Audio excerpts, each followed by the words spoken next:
Welcome, everyone. I hope a great number of you have been able to join, and we know that more people will be trickling in to the webinar as we go along.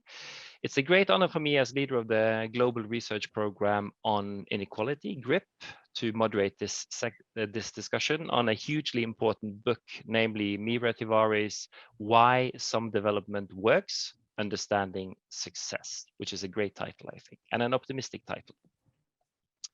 In addition to this being an exceptionally interesting book in its own right, that I will come to soon, it is important also for another reason, namely that the book won the Crop Prize in 2016 as the most promising manuscript we received among many, Crop being the predecessor of GRIP. So seeing it now in a published form is fantastic, and I really look forward to hearing it discussed and engaged.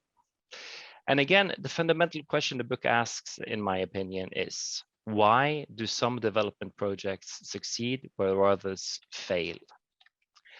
And in order to answer this question, Meera looks at macro and some less known micro success stories and considers what enabled them to bring change in some of the world's most deprived communities. Using case studies from countries across Latin America, Africa, and Asia, the book's innovative approach offers a multi-layered understanding of poverty, which provides insights into causal, enabling, and impeding factors.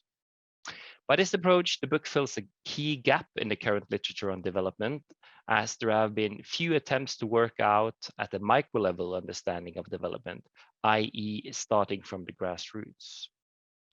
Moreover, the book draws attention to the importance of engaging local actors at an individual, collective, and state level, demonstrating how achieving a convergence of goals among all actors is a crucial component to a development project's success. Finally, the book has profound implications for how we view fragile states and conflict zones and the ability of the international agencies to take effective action.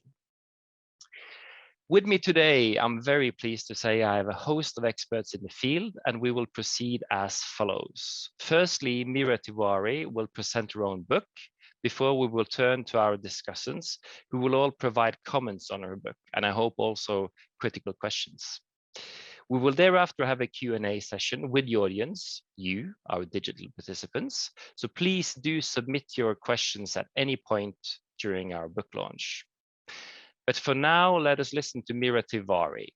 Meera is an associate professor in international development studies at the University of East London, and her interconnected interests and expertise include multidimensional understandings of poverty, the Sustainable Development Goals, also known as the Agenda 2030, as a discourse for poverty reduction and empowerment of the most vulnerable communities to access better opportunity in life. So again, Meera, welcome to the book launch of your own book, and congratulations on the book. The floor is yours. Thank you very much, Bjørn. I'm very grateful to GRIP, previously CROP, that have supported me throughout this process and also facilitating this launch. So thank you so much. And I'd also like to thank the panelists for giving their very valuable time, and all the attendees, participants, friends, family, colleagues from all around the world who are joining in. Thank you very much. So this book, in this book, I've tried to answer a question that's been in my mind for decades, growing up in India and then continuing my research here in the UK, but taking it back to fieldwork in India and many parts of the world. And that question was, why some interventions, why some efforts produce the outcomes we desire, whereas others don't. And that's been at the back of my mind during just studying, exploring, examining things. But it was in 2009, while doing research in rural Bihar, that I had this inspiration to actually start formalizing, problematizing in a way that I could today now say I have actually made that attempt and provided some answers. It is one of the many answers I think I've looked at. So that's where it started. So the inspiration really for capturing it came from my fieldwork in rural Bihar in 2009. And I'll just very briefly now take you over what this book, how I've used that inspiration to put together a framework and then taken it in, tried to explain the desired, the positives that we have achieved in different contexts. Bjørn actually captured it in great detail. So thank you for doing that, Bjørn. You can see the two pictures that there are. These are from my fieldwork, both actually, both indicating to me things were working. And this is both in rural Bihar. Hopefully in the question time, we can visit these pictures if there was a question. So I start by examining or scrutinizing the proposition that the balance, the global balance is weighted more towards the negative outcomes, because we hear about there is this much, there is deprivation, there is poverty, conflict, war, famine, the whole range of issues that encompass the domain of development studies. And so I start to examine that.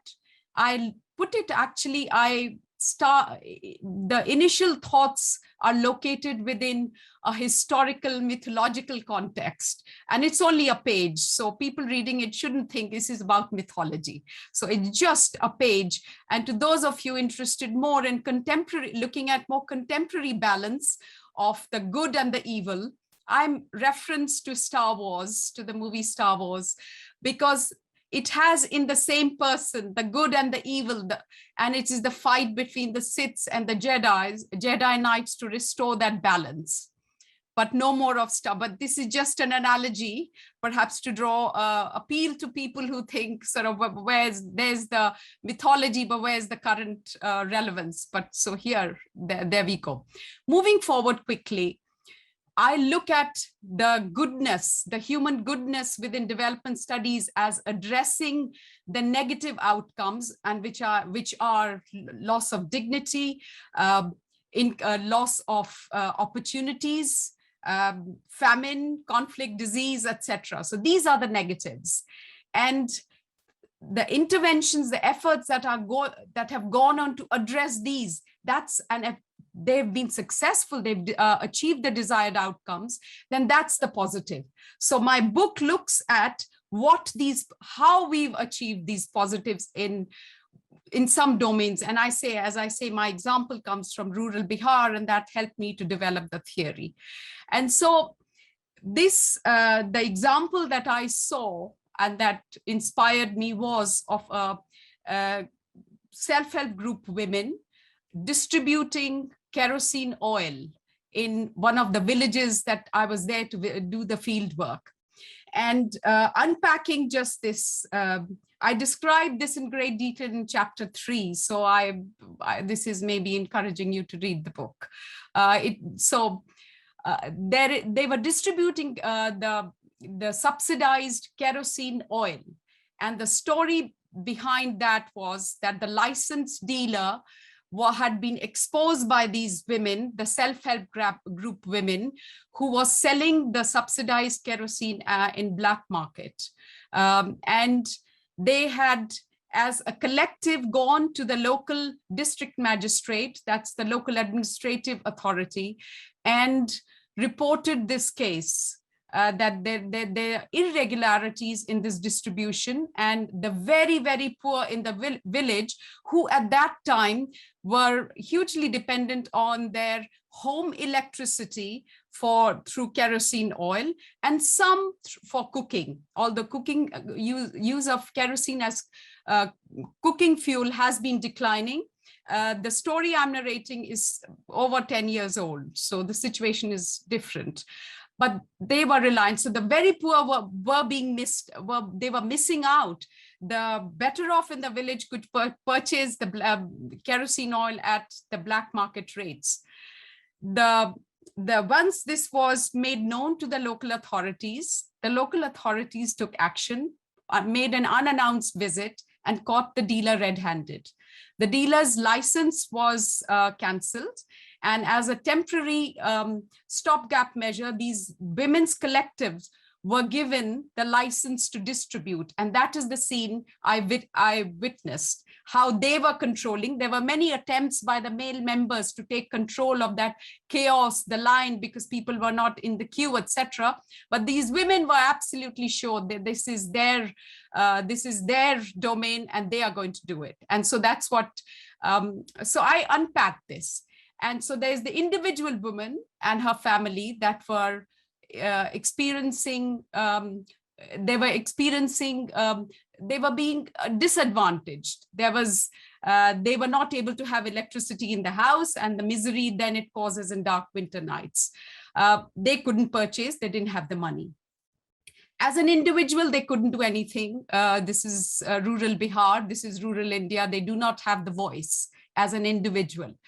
The platform, the self-help group platform, provided them to come collectively agree on this as a problem. They all were experiencing this. So there was this collective agency. They, with the collective voice, empowered them to go and take it up to the public sector provision, the authority that could do something about it. The authorities, they agreed this was an irregularity that needed to be addressed. So there is this congruence. There is this commonality in goal in all three of them. They want to do the same. They want to achieve the same outcome. And that's what I've called convergence. Now you can see there can be many pitfalls. The individual woman can do, individuals want to change things, have a voice, but they're not able to coalesce into a collective voice that has the strength to do something about it. So that it was possible, if that space wasn't there, they couldn't have, so it would have fallen off at that stage itself, and the individuals would keep suffering.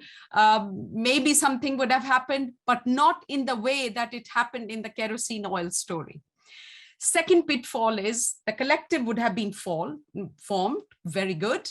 There's the collective voice, there's the empowered women, they go to the official, but it's not a functioning agency. At the state level, it is not functioning. There could be leakages, it could be a rent-seeking system that they would say, well, it's okay, you are suffering, but we've got other priorities. Or there could be a rent-seeking mechanism. These women couldn't have been able to engage with that, and that was it. So it could have fallen at that level too. But in this case, they were all functioning, and there's an overlap in the goals. And that's why I call the Convergence Framework. And I've explained it with I've developed this, and then I tested it in macro case studies of trying to understand if their successes could be explained through this framework. Before I move on to just very quickly explaining where all it has been applied, I would just refer to the three theories. See, academics and researchers are fond of theories.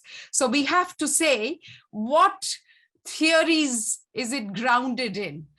We always telling our students, okay, they've got a good research problem, but where's your theory? So in fear of my students asking me, well, you've explained a great theory, Meera, you've explained a great problem, you problematized it, well, where's the theory? So here are my three theories in case any of my students are here. So number one is the capability approach. There's the individual, collective. This is relational agency. We're talking about the capability approach.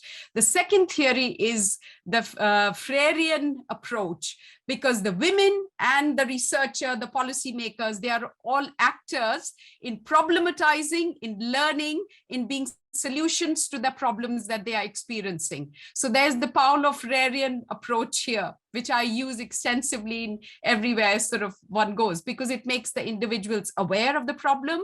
They are becoming aware, they are becoming realizing there can be solutions, and they are getting empowered. And third is the power theory, but this is moving beyond Foucauldian approaches to Luc Gaventer's power cube in looking the 4 dimensions of power, power to, power with, power within, and power over. The official here could power over normally one has connotations of something negative. You have power over somebody, so you dominate.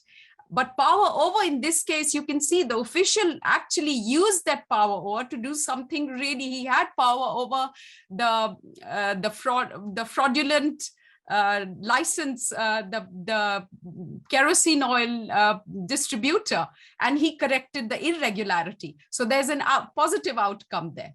So moving on then, this framework then I applied in the Brazilian case of the flagship project of Fome Zero, or Zero Hunger Project, and within the Indian case of MG and Rega.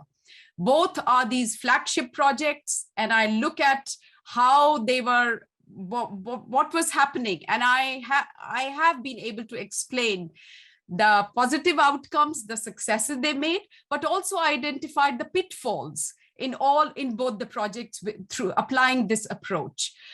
In the next chapter, I take the framework into understanding how micro studies their outcomes, their efforts can be explained. And I use the case study in Brazil. I use a case study in Uganda. I use ATD Fourth World in UK. And I use Child Reach International to looking at Save the Girl Child project in Hisar.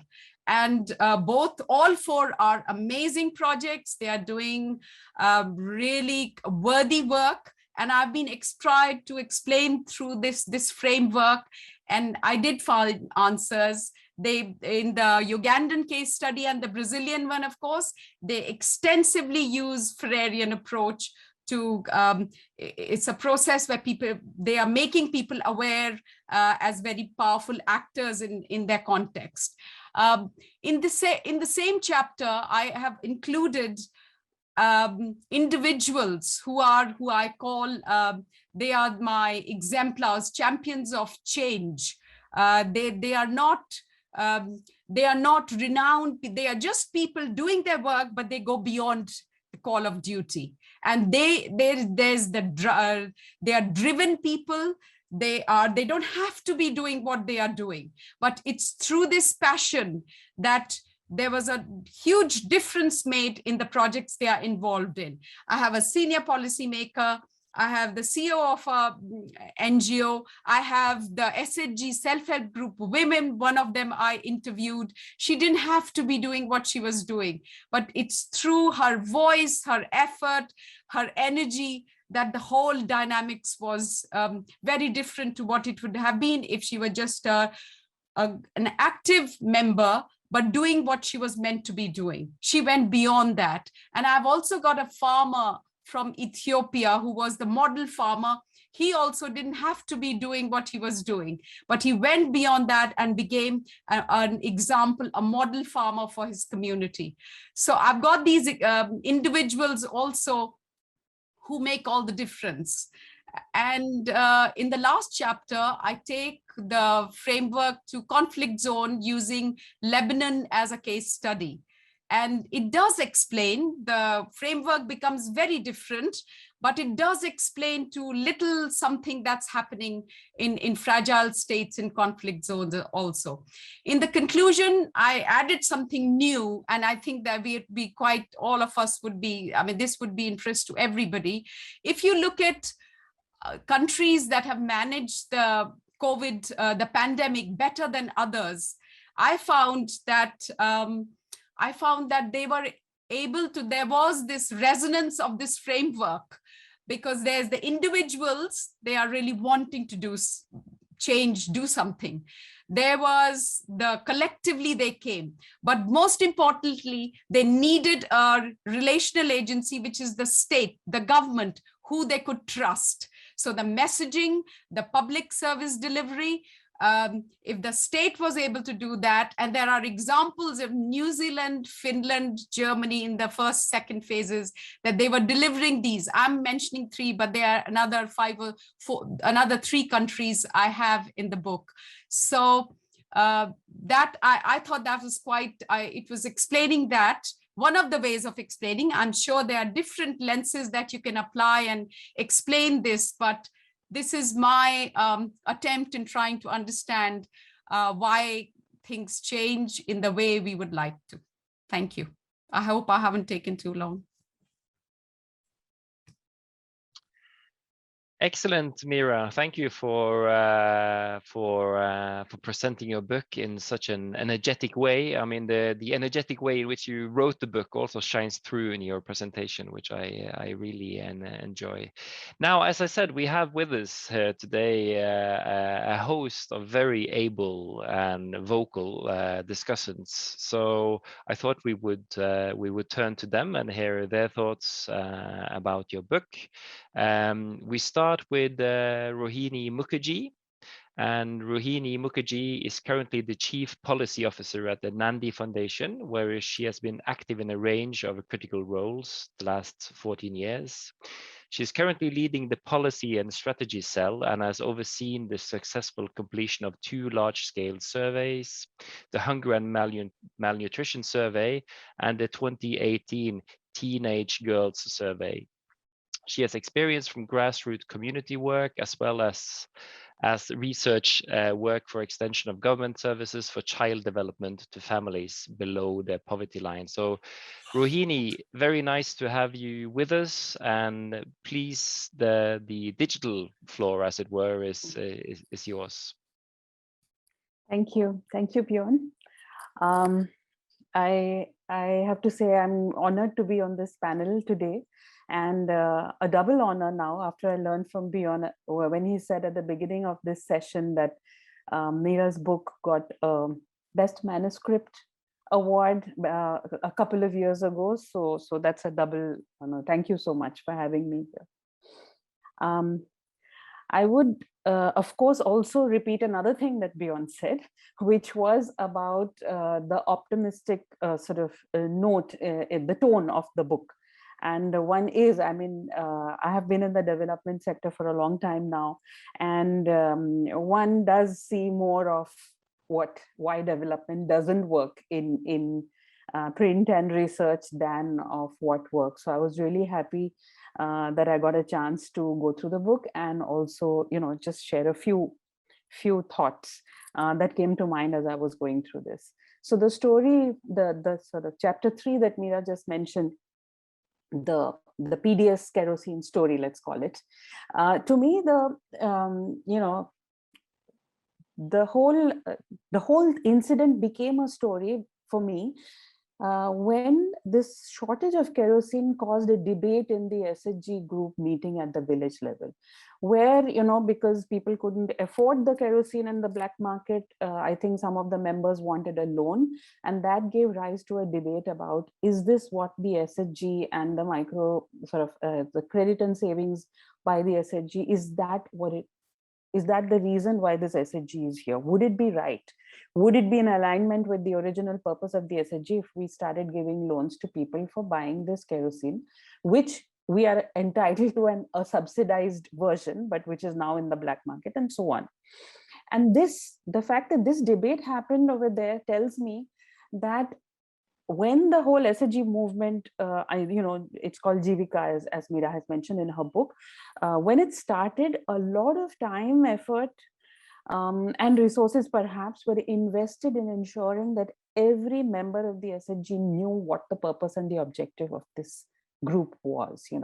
The fact that they questioned whether this loan, for being able to buy the black market kerosene, is it going, would it qualify as a loan for a productive purpose?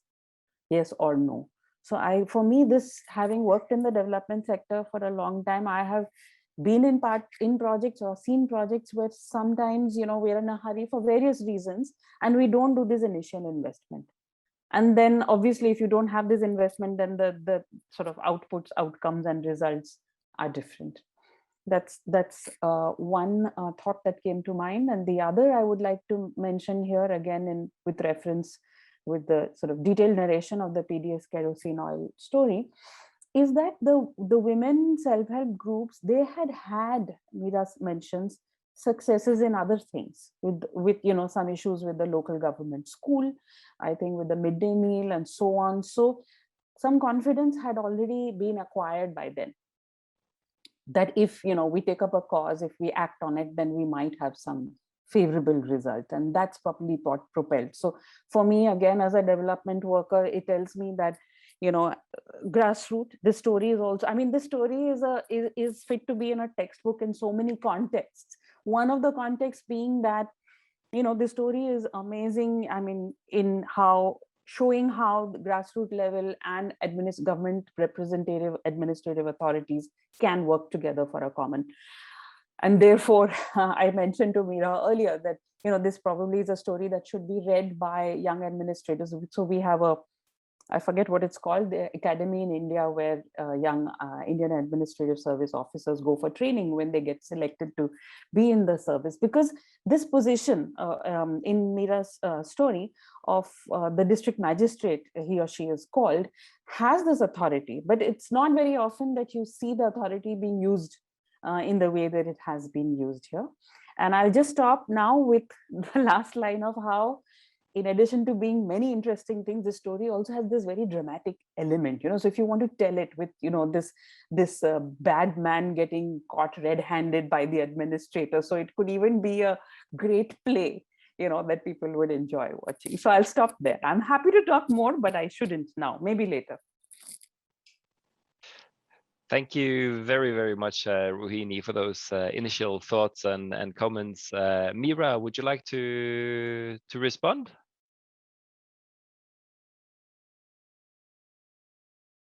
By unmuting, yeah, yes. I'm trying to unmute. Yes, you see. So, okay. No, thank you, Rohini. I'm really touched, and thank you so much. Very grateful for your observations. So, yeah, we could together actually make a proposal to the wonderful.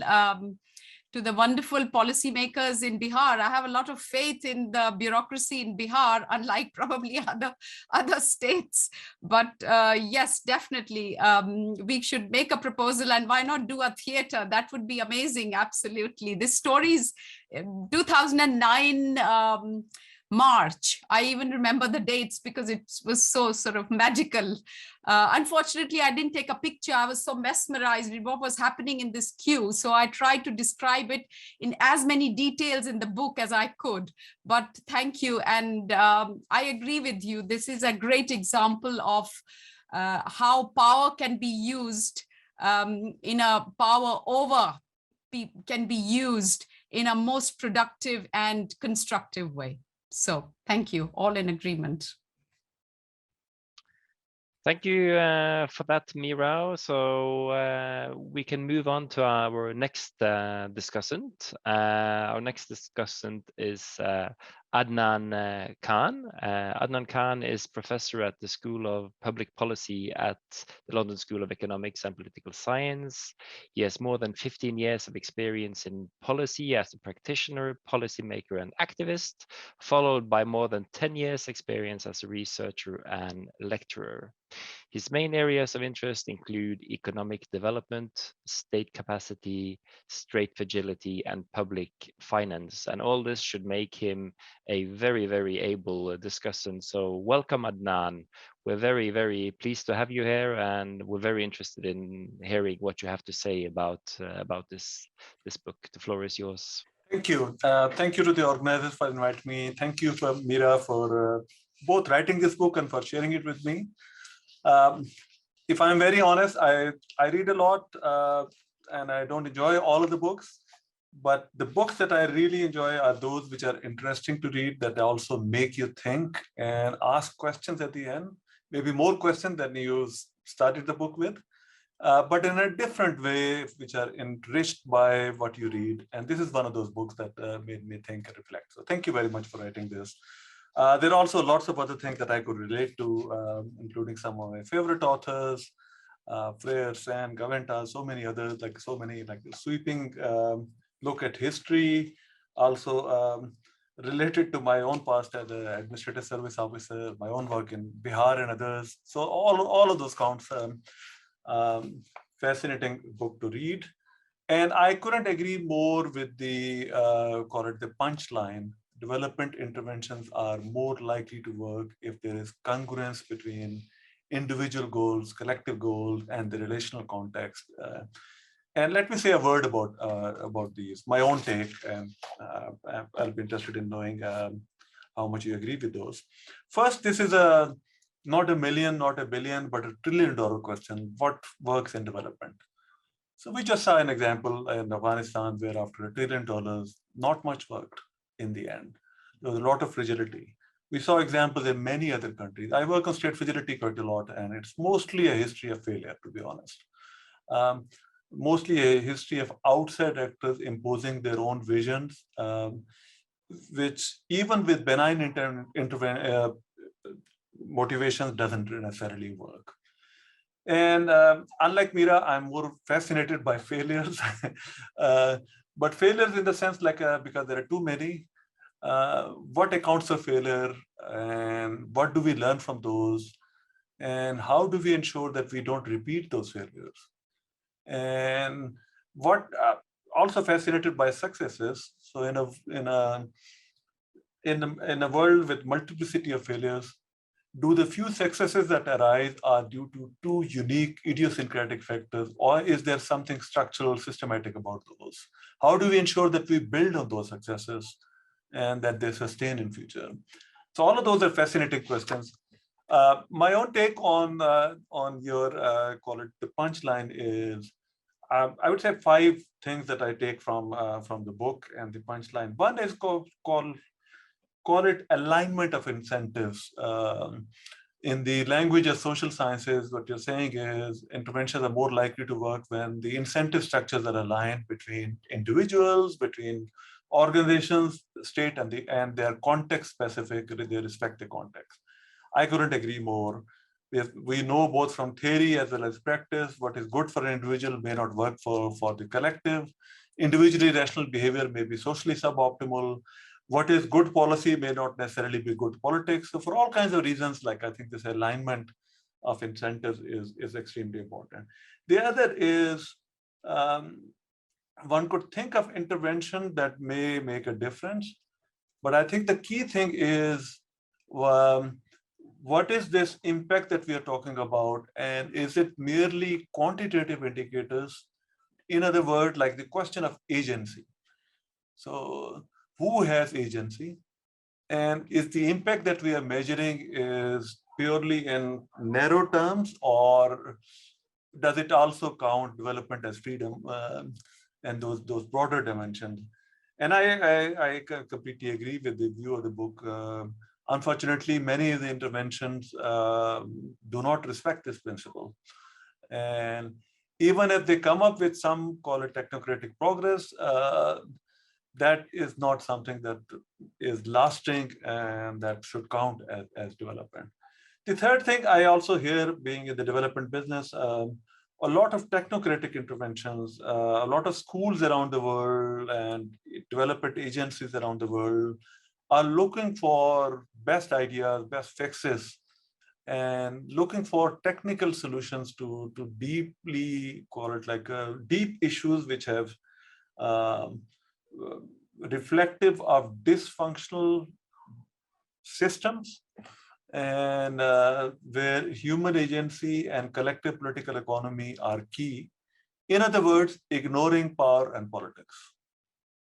And I agree with the view of the book. I completely agree that ignoring power and both in a development framework and in a framework of social progress, and ignoring politics and political economy is is not the way to think about development, is a very naive, would be a very naive way of thinking about development. And I appreciate the perspective taken in this book. I also like the fact that this book tackles maybe too ambitious a topic, which is an area where micro meets macro. So one can come up with micro interventions that work, but are they scalable? They can raise all kinds of questions about the macro implications of micro interventions. One can also come from the other side, my macro things, and country X did this, or context and why this worked.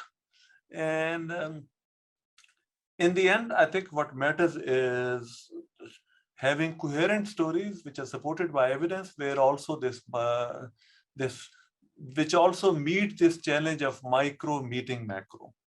This is a huge challenge, not very easy to address, but this book is interesting in at least raising this possibility and at least trying to come up with the right framework. Is something that we need to be thinking, debating, discussing far more of. And lastly, context specificity is something that is also emphasized, highlighted quite a lot in this book. One can think of interventions, one can think of what one learns from those in a very context-independent framework, and that will not be a good thing to do. And context, power, human agencies, all of those things matter.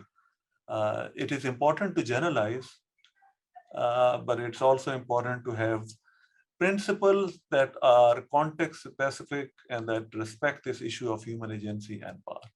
So a lot to think about, a lot to mull about this, and I enjoyed reading this, and I'm looking forward to this discussion and possibly other perspectives on this book. Thank you very much.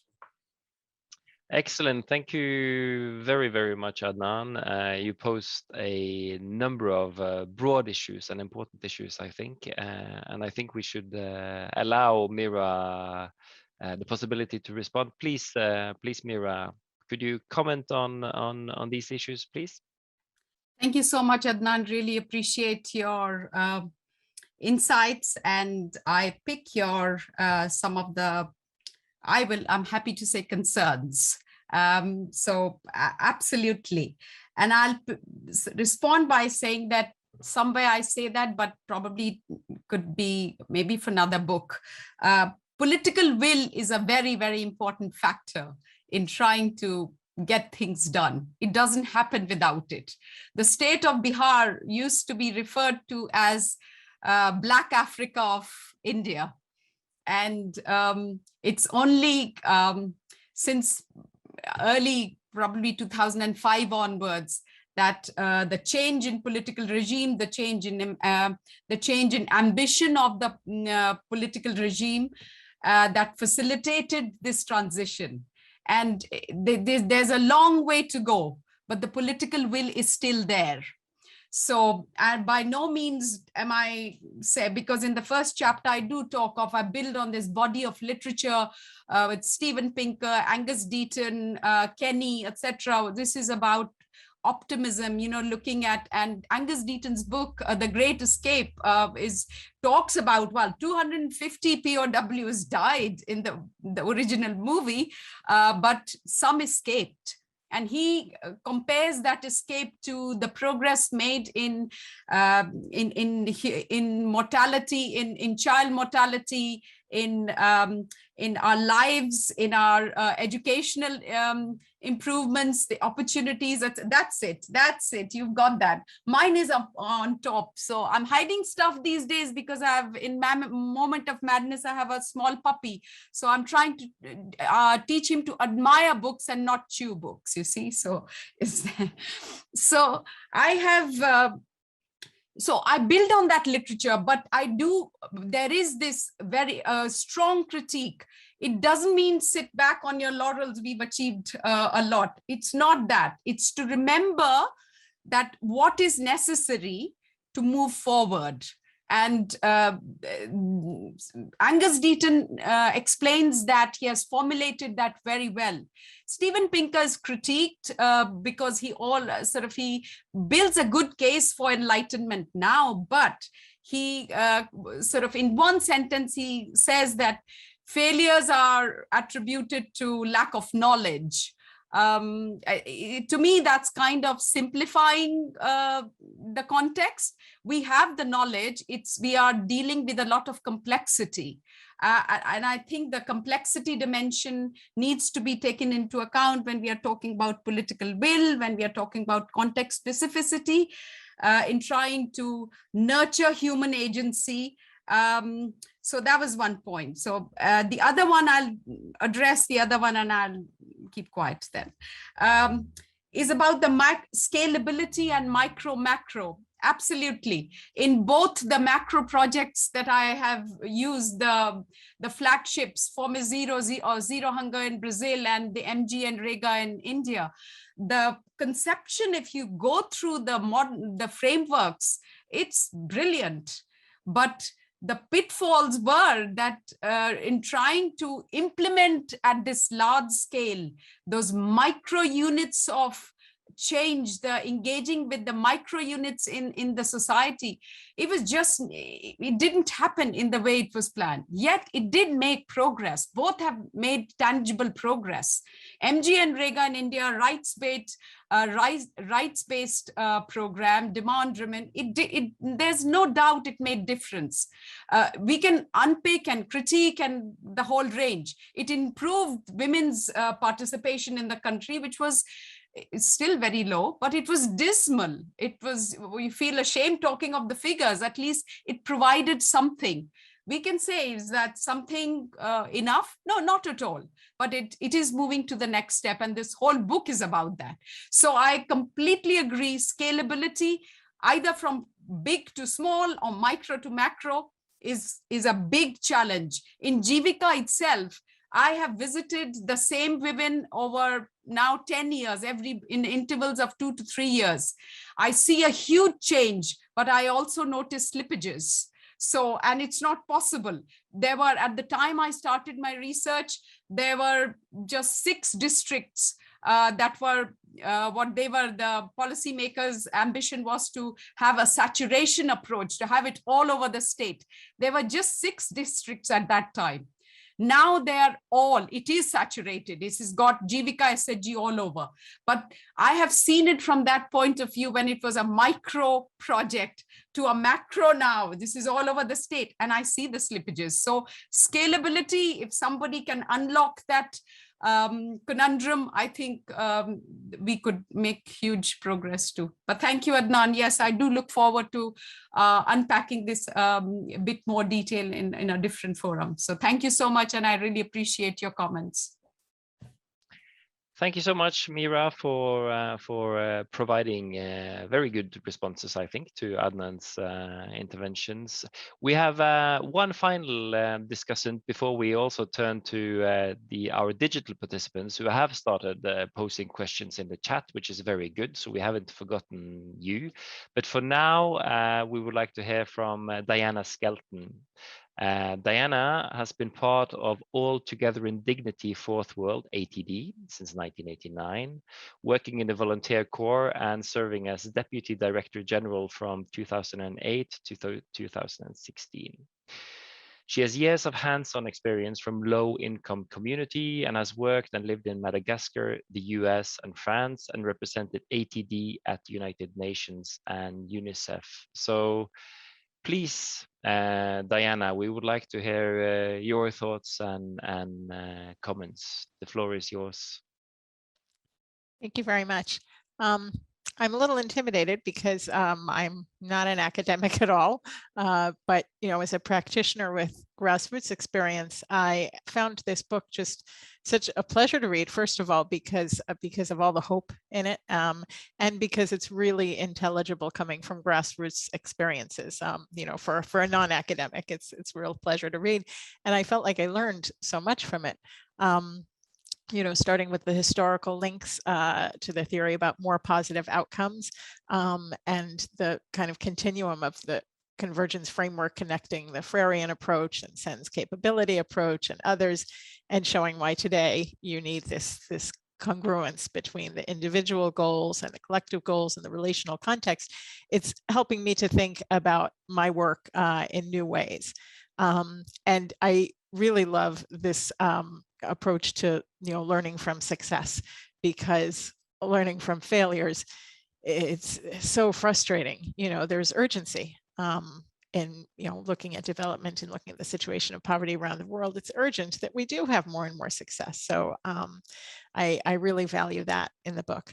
I'm one of the people that Meera interviewed for the book, and it's very enlightening for me to see the way that you framed things that, the kind of micro approach that we have in ATD Fourth World and how it corresponds with the well-being approach to poverty reduction, to see, you're underlining that we center on human capital because we're drawing on intelligence and strength of people in poverty, the fact that they have a right to dignity, and their determination to be part of making meaningful change in the world. Those are all things that are, at the center of everything we do. And this is the first time for me to kind of see it in this academic framework and connected to other things. Meera also noted in this book that our work is employing a key axiom of Freire, that people educate each other through the mediation of the world. And reading that, I was thinking a lot about the relational agency of families in poverty here in the UK. So I'm really touched, actually, that Meera, you included in the book the situations of poverty in the UK in a book on international development. I mean, as it was noted in introducing me, I've worked in lots of different parts of the world. And, obviously poverty is really different in different parts of the world.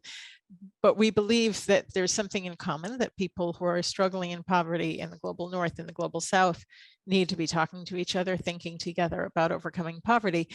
And that challenge with the state, it's very different in the different places, and we need to think more about it. So the families that we work with here in the UK, parents, children, young people, are deeply disenfranchised and excluded. And, when Meera, you describe the relational agency as needing to be able to trust a government. Here in Britain, it's not that the state is dysfunctional, according to, a classic definition of what's dysfunctional, and I'm not going to make any party political statements. But what's really, really challenging for families in poverty here about trusting the state is it's not just about lacking, information and confidence. It's also that families in poverty, poverty is often confused with neglect. And so there can be an oppression at the hands of social services that come into people's homes and that see stress created by poverty as a risk factor, and are then, launching a child protection intervention that can split loving families apart forever. So there's this culture of risk aversion and a narrative of rescuing children in poverty from their own parents that's very, very disempowering to people in poverty here. But as Meera notes in her book, even when your individual agency is at its weakest, people still have aspirations, even when they might not dare acknowledge those aspirations. They always want better lives for their children. And even if their family has been separated by the state, parents aspire to contributing towards meaningful change so that they can spare other families from the same fate. I really appreciated how Meera shows in the outline of this approach that the way families can develop that sense of relational agency when they haven't had it before is becoming part of a community, contributing to a collective effort, contributing to the learning and the well-being of all people, while they're also, kind of feeling their way towards articulating their individual goals and aspirations, the ones they might not have dared to say before. So it's really just been very enlightening for me to read this book, because we see so many programs that, you know, as Adnan was saying, there's too much failure. There's outside experts who are imposing things. And we just need to look more, I think, at this convergence hypothesis, where we see that there's energy and participation in the aspirations of micro actors who can play a critical role in success. It gives us hope to think about these individuals who make all the difference, as you were saying, Meera. So thank you for your book. Thanks a lot, Diana, and I'm very happy to hear that the book also is well received and well read outside the often too narrow academic circles. So very, very happy for that. Meera, would you like to respond to Diana? Yes, thank you so much, Dan. I appreciate your comments very much. And you're absolutely right. It was actually doing a project looking at deprivation here in East London and Mumbai that we discovered. We interviewed one of your people, we approached your organization, and this was 2014 probably. And then it was the first time I realized what white working class families, or, you know, what is poverty here. And then since then, we've moved. Of course, my university is located in East London. As you know, this is one of the most deprived boroughs. Newham is one of the most, is highest level of inequality not in London, but also within the UK. But that was the first time. Now you are not in Newham. See, that is what just sort of was you are in South London. Your catchment area is South London, where one would not associate those indicators with. So that was an eye-opener, and we then have moved on to expanding the remit or the terminology. We don't do international development, we do global development. So that once you frame it as global development, we have UK and the rest of the developed, so-called developed world. It opens up to examining their pockets of deprivation. And it's in all developing countries. We know that the causes, but there are marginalized people, disenfranchised communities. So absolutely, it's got, that's the reason that I was absolutely determined. We do need to look at the work that you're doing. So that was one, that it is global development, and that's why that embrace. And I want to share with people that actually ATD Fourth World has been a key driver in including the tagline of "Leave no one behind" in the SDGs.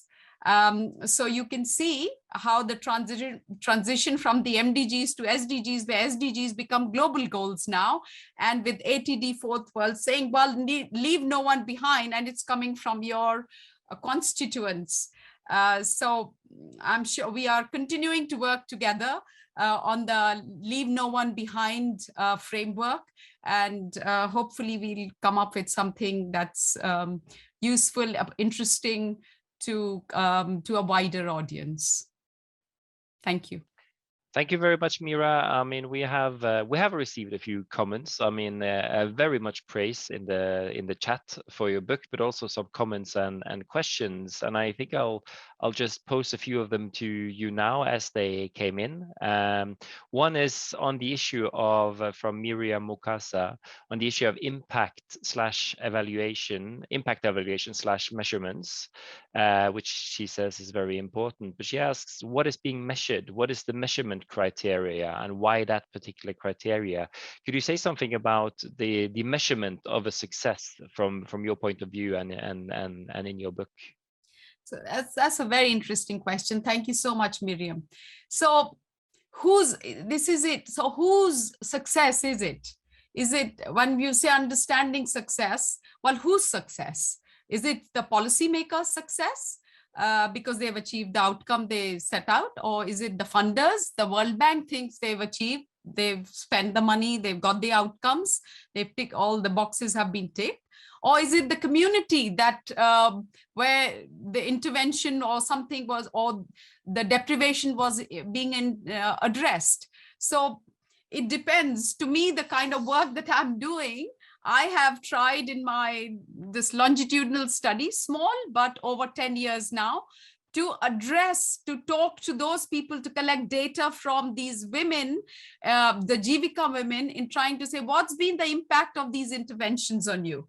So that would be one set of questions, that would be one set of criteria that you're measuring. It's if it was the policymakers, it would be different. So for the women, if you saw, those of you who joined sort of early on would have seen that picture, the two pictures. And I always use the top picture of that old woman signing her name. She's not now a thumb mark. And this is picture was taken in 2009. She's not using her thumbprint for signing her name. So signature literacy I found it to be very empowering. It became then, based on that research, they adopted it, they became mandatory in all their groups, because the impact of that signature literacy was so huge in terms of what the woman thought, because you can, anywhere probably, but in India, definitely, the thumbprint has connotations of being illiterate, stupid, you don't understand, those opportunities are not open to you. But just by being able to sign the name, she's sitting on a chair in the bank, she's treated differently. So the respect, the self-respect that signature literacy gives her, and I have the study of these women, then over the years, once it became mandatory, what it's been doing, etc. And there are many stories that the Jivika officials were narrated, that when these women were signing, what was happening, they didn't need the thumb mark, they were able to sign, but some men were still using the thumbprint.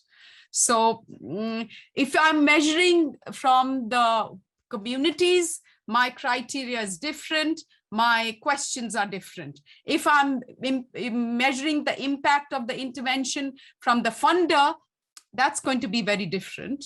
If it's going to be from the policymaker, it's still going to be very different. So my interest as a researcher, the kind of research I do, of course, it's the communities, but policy making it needs to be connected. If they're completely disconnected, so the criteria I would select, it needs to complement each other. Otherwise, you have to have policy to have effective intervention. That's my relational agency. So it's connected, and the criteria I would use is all very human-centered focus within the approaches that I use.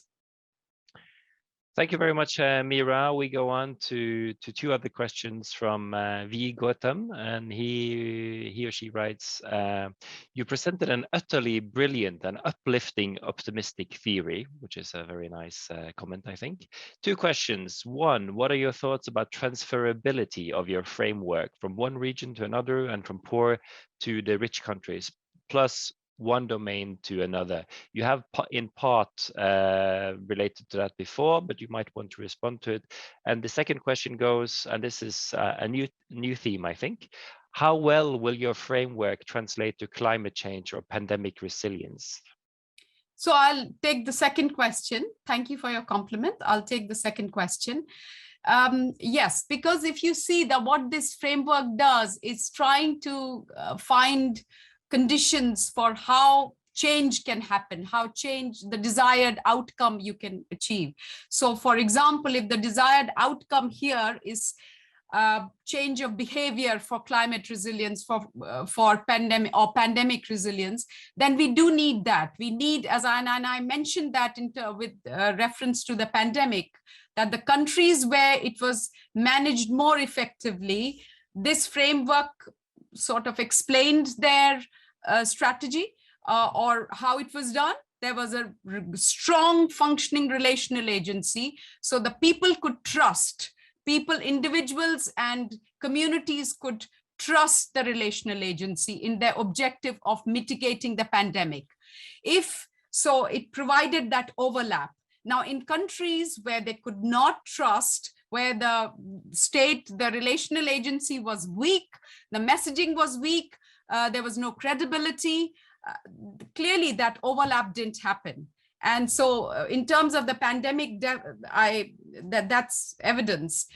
In terms of climate change, yes, definitely. I think if you changing of behavior, you do need a credible relational agency that can communicate with people to gain that overlap. Sometimes some overlaps have been achieved. And again, in different contexts, the relational agency can be a combination of the state and an external agency. In this case, in climate change, David Attenborough comes to my mind, because there is the state wanting to do, but what he has done through his work, through the documentaries in a way that has communicated even to children, has led to a bigger cooperation from the state, a bigger cooperation from the private sector in terms of encouraging a behavioral change. So definitely this framework can be applied. It's not restrictive to one domain only, and that of development, but we are talking of behavioral change, any change in any domain. And so in that sense, yes, it applies to both poor and rich, or developing countries, both. Thank you very much, Meera. I mean, we have half an hour left of our book launch, but I'm aware some of our discussants might need to leave early, and I think one of those is Rohini. So please, Rohini, if you have any further comments before you leave, we would like to hear from you now. That would be fantastic, or else we'll move on to some other questions from our digital participants. But please, Rohini. Yeah, thank you, Bjørn. I just have one sort of question, and I'm sorry I will have to leave early, Meera. I don't know why I thought this was going to be a 1-hour event, but I'm going back again, of course, to the women of the self-help groups in Bihar. And if we were to go by the example of the particular SHG in the story of the PDS kerosene. Now, I have always asked this question, even in my work, and I was wondering whether you had any thoughts on it. Now, they have come together, of course, in the case of the kerosene story, but also in the other sort of stories of successes we have had from them, when it is an issue that's directly affecting them. Okay, I have struggled often in my work at the at the grassroots level on when it's the issue is, I don't know how to put it, bigger or something that you don't see, like climate change. One of our questioners, I think, also had asked about climate change. Climate change is just an example. I just want to say that when it's something A, that's not directly affecting you, or B, you're not going to see the problem in the near future. It's probably a slightly longer term thing. When it comes to things like that, how collective can people get? Is my question clear? Yes, very clear. Thank you. No, and it's a great insight. So I haven't looked in the book with this, but your question is extremely useful. And I agree that the issues where the voice became sort of most vibrant, they became vocal, and the agency became very active, both individual and collective, was when it was affecting them most. But you have to see, this is about the context specificity. We are talking about the women, and we are talking about the most marginalized, the most economically backward, disadvantaged communities. So to them, midday meals is more important. To them, expanding their livelihood so that they can earn more is more important. To them, to be able to access a credible health system is more important, instead of just spending in a circular way to the local quack. So to them, those are their priorities. Those are sort of things that they value most. Maybe family happiness, etc., etc. That's what came out in the research. I agree with you. the bigger domain for them, let me say, so to them, politics mattered. Who the Gram Panchayat was going to, who they were going to elect, what was going to happen. And as you know, in India, people are politically very astute. So to them, they mattered. The national politics, they were aware of that. They were aware of what was happening locally in the state. They knew the names of the chief minister. They knew the names of the health minister, let's say, or the prime minister. They knew that. Now, climate change is an issue. They would not. If you say climate change, they would not. But if you unpack that in terms of whether they've noticed changes in the rainfall pattern, let's say, in the months, the dry months, the flooding, or nearby, they've been to the nearest town, have they experienced difference between, let's say, 5-10 years and now? They are aware of those things. So it's up to the researcher and the policymaker to connect to them, to inform and engage them that this is what climate change is doing.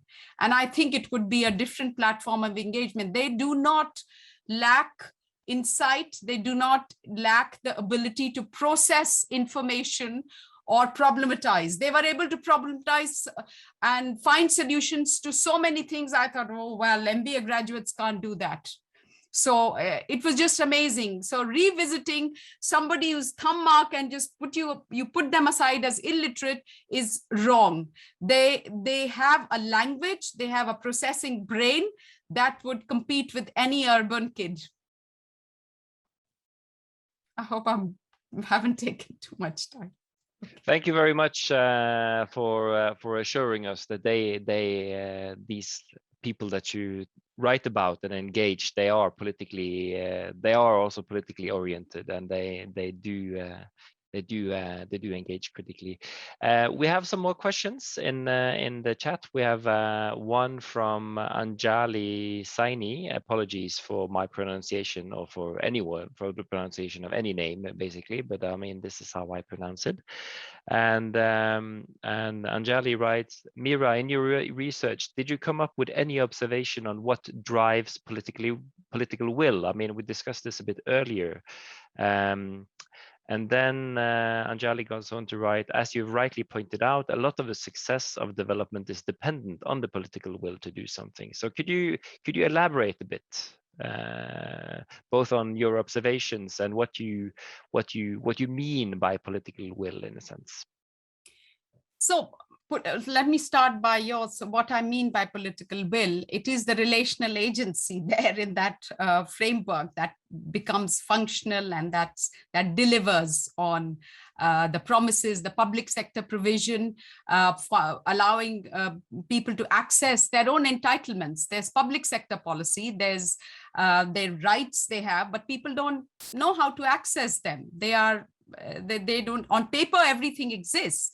In the Constitution of India, for example, or even here, there are a lot of opportunities, there are a lot of rights people have, but they are not aware. Diane would be sort of support me in saying that here in the UK, those people don't know what their social services they can access. So if the political will, so this is really the regime, the policy regime that makes it possible for people to access what belongs to them. That's number one.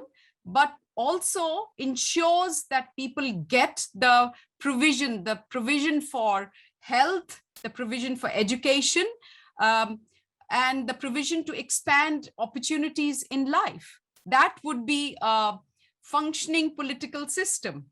That's how it is defined within the capability approach, that the purpose of development is to expand the opportunities people have in life. And you require this, individuals can't do it.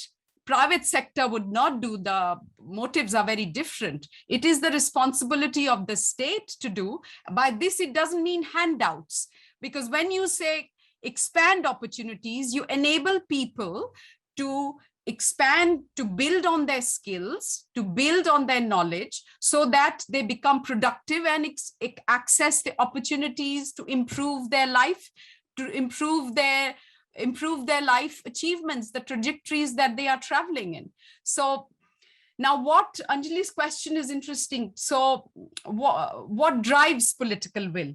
Now, in theory, I do touch a little bit about that in the conclusion chapter, or mention to it in the chapter on when I apply the framework to fragile or conflict states. So in theory, on paper, a democratic framework should allow should have the political will. But we know, and I'm saying on paper because we know there are spectrums of the democratic framework we have observed. Yes, because democratic framework is mostly taken as, okay, people have the right to vote and it ends there. But that's, to me, and a number of researchers are coming with that, that's not a complete democratic framework. You provide the people, they have that opportunity, what then?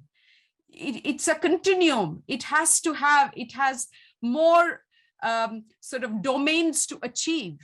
So that is, and the second problem that's that people see is happening within the democratic framework is that whereas you need moderate polarization for a healthy, well-founded argument policy, in recent years, in recent decades or sometime, we are seeing that we are now experiencing severe polarization. So instead of refining an idea or a policy for the betterment of an opportunity or expanding opportunities, we are now stoking division. We are contracting the opportunities. It is resulting in, if you support us, you are us. If you don't support us, you are them, and there are segregations. So extreme polarization, it seems to have becoming more and more prominent within the democratic framework. It's still, people are still voting those governments.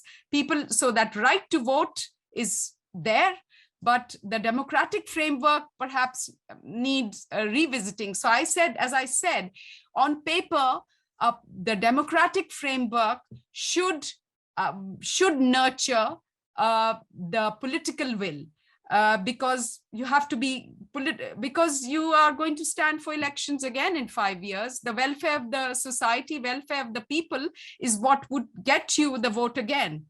But that seems to have kind of wobbled a little bit, shall I say. So I don't have a binary answer to that question, but that's my little, maybe Adnan can shed light with more experience there, I think. Thank you for that, Meera. And yes, please let us hear from our discussants if they would like to comment. Adnan, I see you have unmuted yourself, so please. No, I was just unmuted because to say that I would rather hear from Meera rather than sharing my own views. But now that I have the floor, let me add something and maybe ask Meera for her views. There is a traditional view of, call it, poverty reduction and development, that it's all due to economic growth, and growth is a tide that lifts all boats. And once you have growth, like you can deal with the problem of poverty and inequality. And we have seen a lot of evidence that supports this in India and China. But there is also an argument made by several people, including Rohini Pandey and others, that there is maybe a bimodal distribution of poverty. Growth can only, yes, growth is a necessary but not a sufficient condition. Yes, growth can take care of some poverty, but the remaining pockets of poverty and maybe some dimensions of poverty are such that they require other kinds of maybe holistic interventions or other kinds of interventions. So interested in hearing your view about this and how it relates to the themes that you have in this book. For instance, Jivika and others, like interventions, one could think of those as complementary interventions. So growth maybe provides an enabling environment, and then specific intervention that respect human agency and that also build on people's social maybe networks, and that will also maybe lead to maybe a little bit Jivika, but also other interventions that lead to more political call it empowerment, are also needed in addition to growth. So that's interested in hearing your views, but also in hearing your views of if I were to pose a hypothetical question, which I hope one day becomes real. If you were to head a development agency, how would you do things differently based on what you have discovered in the process of writing this book, or like what to do, what not to do to increase the likelihood of getting more of those successes? Thank you very much, Adnan. And before giving the floor to Meera to respond, I mean, your questions, Adnan, dovetail in a sense 2 questions that we've received in the Q&A as well. One from V. Gautam again, on how well does your framework fit into the mathematical economic theories, yeah, which relates to the question of economic growth, the tide that will lift all boats, that Adnan called it, which I really enjoyed as a metaphor. And another question from an anonymous attendee who writes, in your opinion, what is the biggest pitfalls in global development work, which would tie into the question about what would you do differently, Meera? So please, we would like to hear your thoughts on Adnan's comments and these 2 add-ons from the participants. Okay, so there are 4 bits which I'm merging into 2. So because I have, I think, 10 minutes or less. Okay, so the first one, thank you so much, Adnan, for asking that, because I am absolutely an ardent follower of growth is not essential. You need it, but it's not essential. You don't need to have the kind of growth.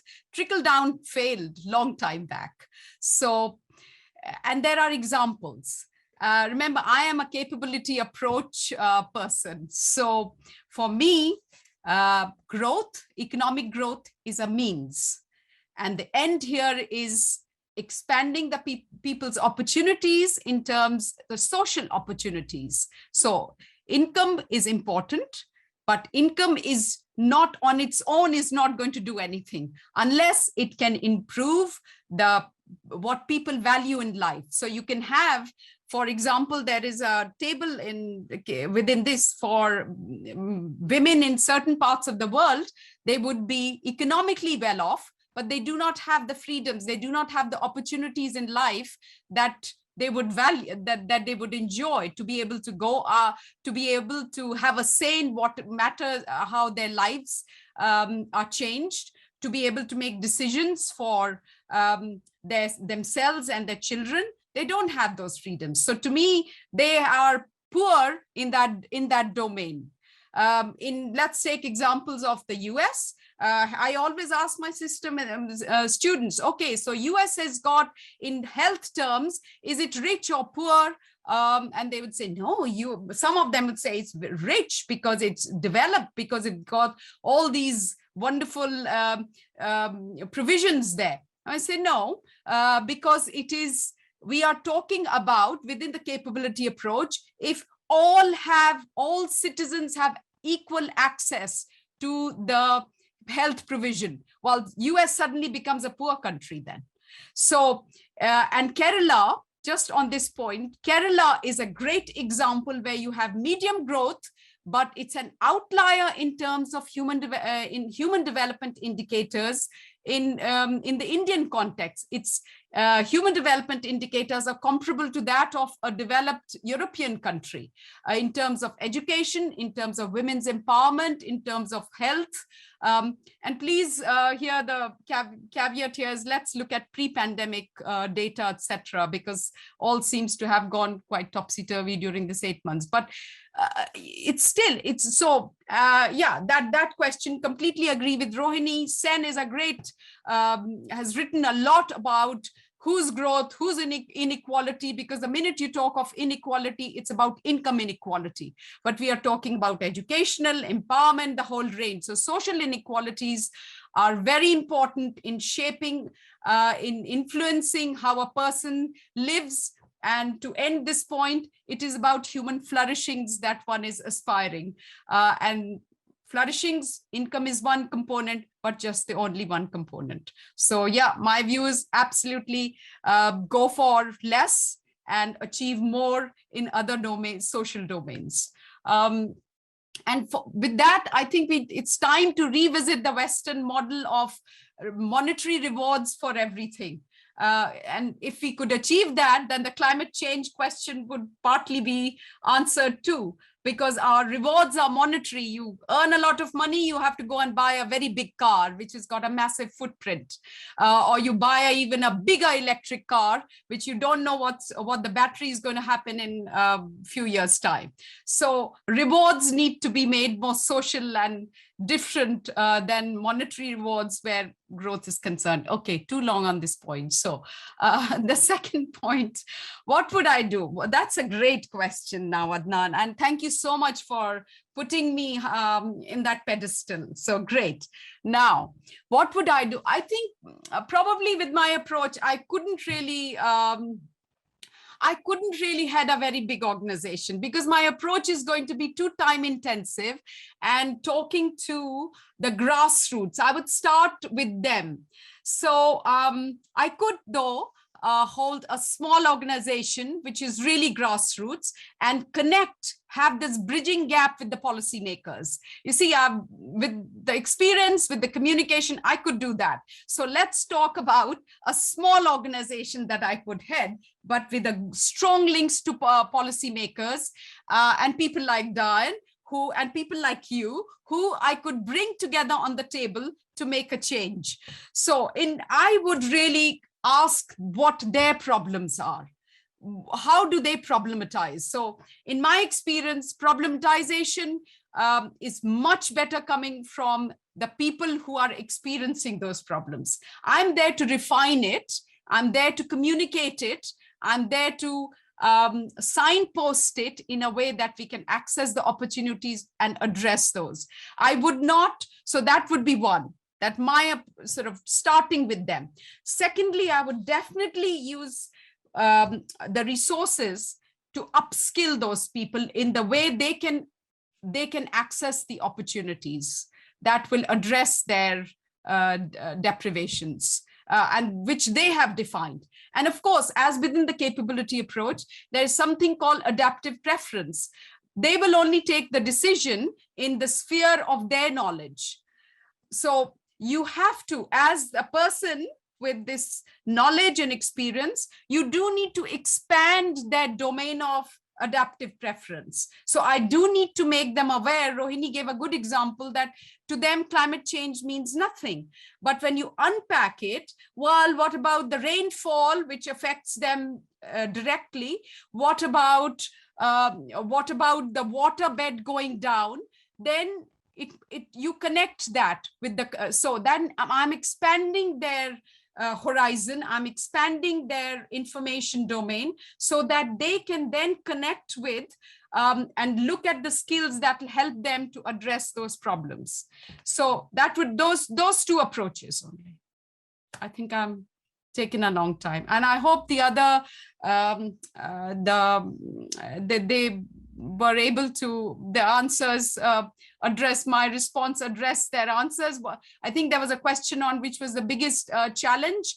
I think the challenge, what Adnan posed as the first question, despite a lot of literature, despite comprehensive research evidence that economic growth is not everything, we continue to have our policies, we continue to work within the framework of growth. If you have growth, as Adnan said, that wave will lift everyone. We are continuing with that. So I think that's the biggest problem. That's the biggest challenge. Thank you. Thank you very much, Meera. I mean, we don't have that much time left, of course. There are no open questions, but just following up on your last point. I mean, this discussion about growth, and you mentioned that we should, in a sense, reject the growth-centric dogmas that have emanated from Euro-America for the last, I don't know, 70 years or so. We all know them quite well, but there are new voices now also within the West, of course, and across the world. I mean, those that present varieties of a post-growth program as the way to move forward. How would that kind of idea resonate with your approach? I agree with you. The degrowth literature is emerging, and I absolutely would support that and connect with that literature, because, and it's not going to be easy. We've had what, 1950 onwards, so that's about 75 years of just being addicted to material world, material rewards. So it's not going to be easy, but I very much hope people like Greta Thunberg would lead this campaign, and we change our mindset. Otherwise, to us, it is more and more, and we are doomed. Having talked about positivity in the book, I don't want to end with we are doomed. No, there's hope. Greta Thunberg is my heroine, so there's hope, definitely. Very good to hear that. And we also, of course, have economists like Felwine Sarr from Senegal, who critiques the Western-centric models of understanding growth and what the economy is all about, for instance, in Africa, that is also emerging. So, I mean, there is a lot of new approaches now emerging, and I'm very happy about that. We only have a few minutes left, but do you have a last kind of salvo that you want a message to the world? We have lots of people watching, and you've received a lot of praise and lots of very interesting questions. But I mean, is there one kind of message you would like to convey before we round it off in 2 minutes? 3 sentences. Number one, the decoloniality literature and the degrowth literature is something that people should definitely engage with, because that, as you mentioned, there are different alternative approaches that have been completely ignored and just ignored. And as though they didn't exist. There are cultural contexts where environment is to be lived with, respected, instead of conquered. So it's absolutely a must for people to inform themselves of the different cultural contexts where these issues are examined differently. Number 2, there is hope.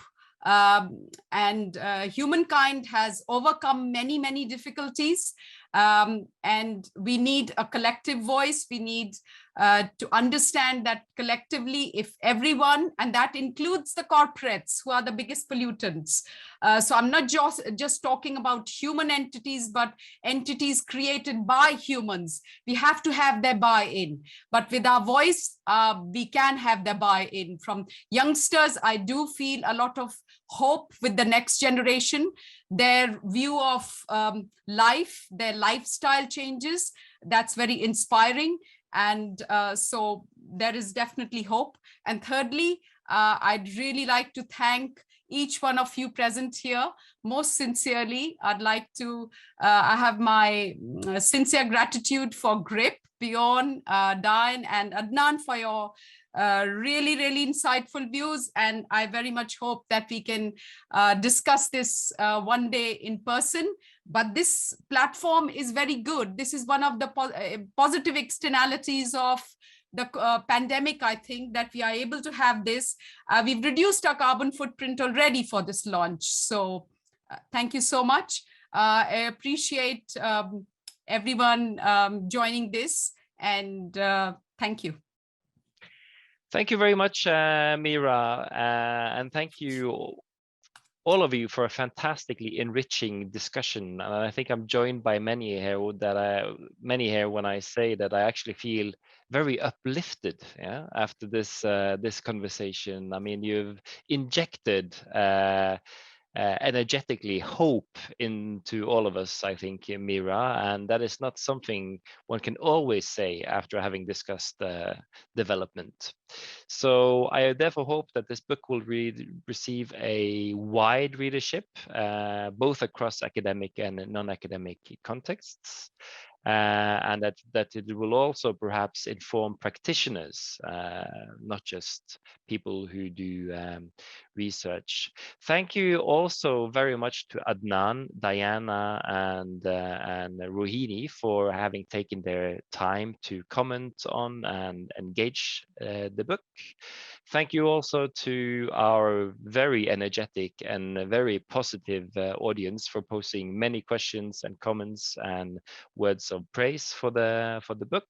And last but not least, congratulations again to Meera on having written an important and I think also daring book.